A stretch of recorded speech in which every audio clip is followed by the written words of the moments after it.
Now, Grand Chief Nelson, I'm guessing the quote that is thrown back at you most often is your quote that goes, there's only two ways to deal with the white man. Either you pick up a gun or you stand between him and his money. Now, I've never seen you pick up a gun and point it at the white man. So what is your strategy for standing between him and his money?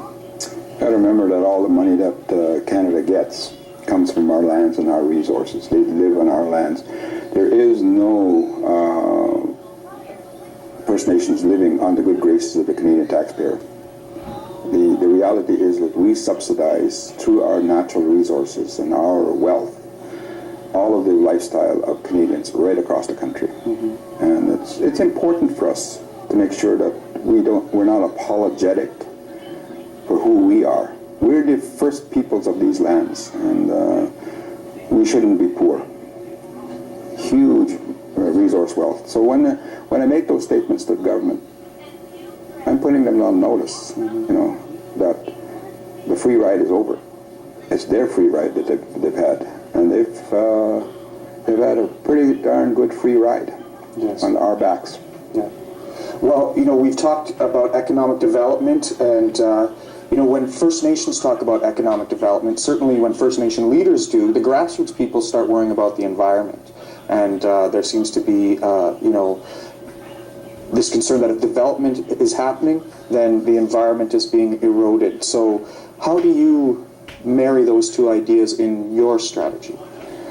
Resource development is going to happen, whether we like it or not. And I think when you look at who's in power, very clear, we're all driving vehicles. We're all putting gas in our vehicles, and we're going from place to place. This comes from the ground, and we have to sit with business. At some point, you have to sit with business and do an achievable result. Okay, if you blockade and you block all the business development, at the end, what do you have? You do have to decide what is an achievable result. And in the tar sands of Alberta, when all of that is stopped, all the people that made money from there will be gone. Mm-hmm. And the Indigenous people will be left with the devastation. Mm-hmm. So the question is, while it's going on, do the First Nations enjoy the benefits? Are they being paid for each barrel of oil that's coming out of there? Yeah. So, we have people against anti-fracking. We have, people against pipelines on the West Coast. Is it about controlling development or having our influence in development so it happens, if it's going to cross our traditional territories, which it does always since it's all our land, is it up to us to figure out where we should zone these projects? Go into our traditions and make laws that show where we want development to happen and where it doesn't. Is that part of what we should be doing? Let me tell you about Terence Nelson. Okay. You don't do anything without a plan. In 1997, I did this book, Genocide in Canada. Yeah. This is how we built a $3 million health center at Roseau River. In here is also the 1903 surrender, the way that we bought in an $80 million settlement that had been rejected 3 times before I became chief in 2003. Mm-hmm. So nothing is without a plan. Yeah. So in this is economics also. How it is better for the First Nations to control these things in lowering costs than having them outside our control. Okay. Here is Wabung. This was the Manitoba Indian Brotherhood back in the 1970s, mm-hmm. putting a plan. But the problem with this plan is it has a lot to do with just social. Yes. But in here it also talks about the treaties and being paid for our lands. Yeah. Haven't gotten there.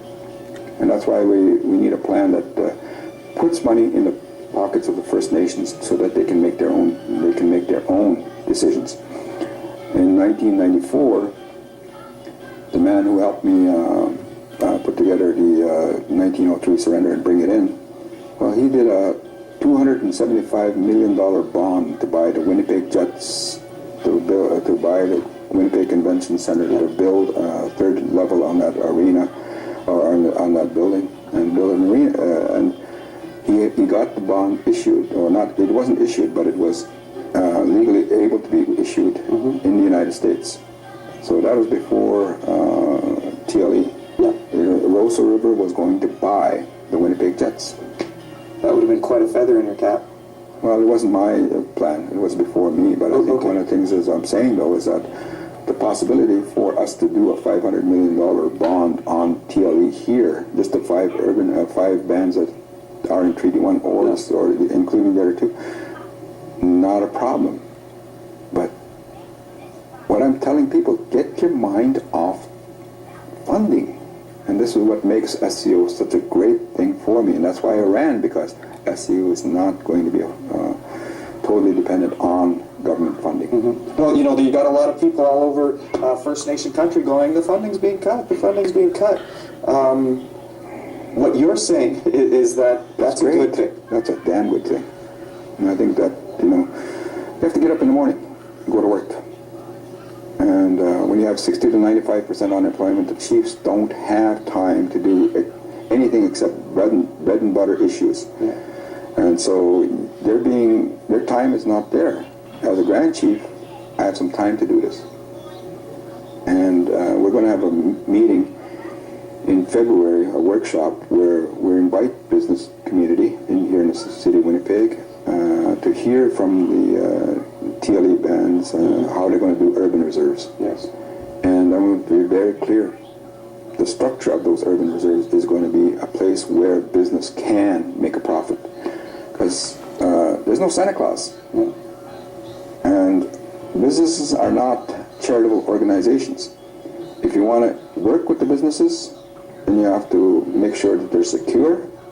The banks. I was a director at Tribal Council Investment Group, and that was a $100 million company. And you can't do politics if you're going to end up in business. Some would argue that's what killed TCIG.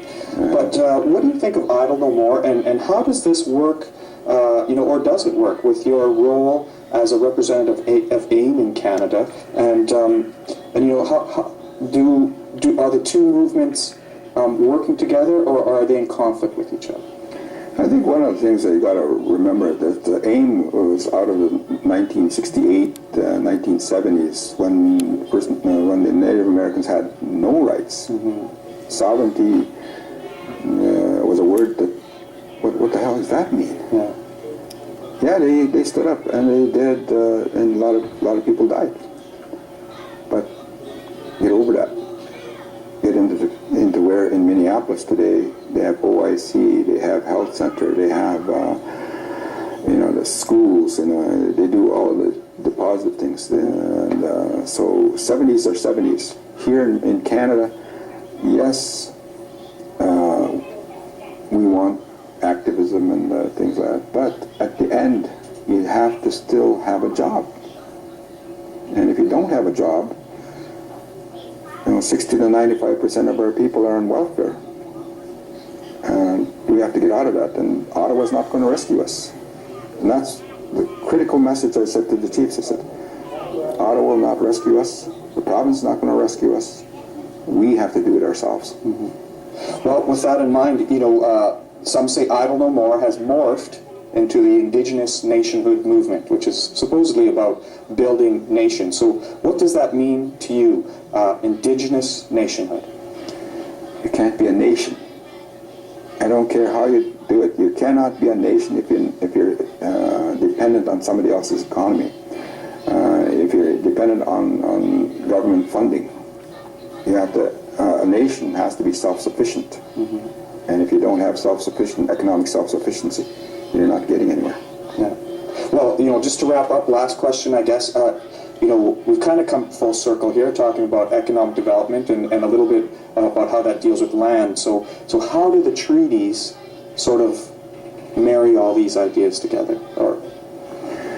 Well, I think one of the things I want to probably won't answer that, but I think one of the things I did in the 1903 surrender is that I put a treaty protection office in there.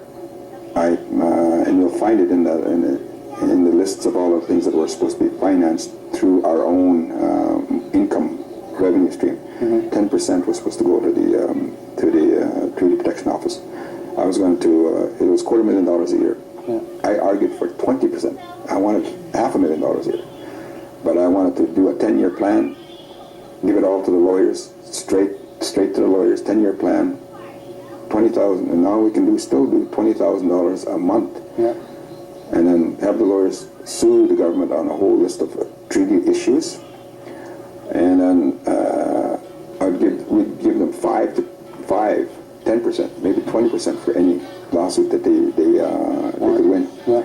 Now, as Grand Chief of the Southern Chiefs Organization with 33 First Nations, I have bigger goals. I want $4 million a year coming to the lawyers that will sue the hell out of the government on a whole wide range of issues, because I want the province who's involved in genocide, transferring children from one group to another, they should be sued for $50 billion for those 8,000 children that are in care right now in this province. And we should sue them, and we should sue them for gaming that they took from us forcefully, and for all of the other things that they haven't done in treaty, the federal government and the provinces. So, and they flooded the communities. Yeah. They should be sued for that. So I'm very clear. There's not a damn thing they can do, because there's already 4 reservations here with lands in and near the city. So we're going to build those. I want $4 million a year, forever, going to lawyer to sue the hell out of the governments for what they did to us. All right. Well, I'm sorry, I could talk to you all day, but if we're out of time, so thank you for joining us, Grand Chief. Yeah, thank you. Cheers. Yeah.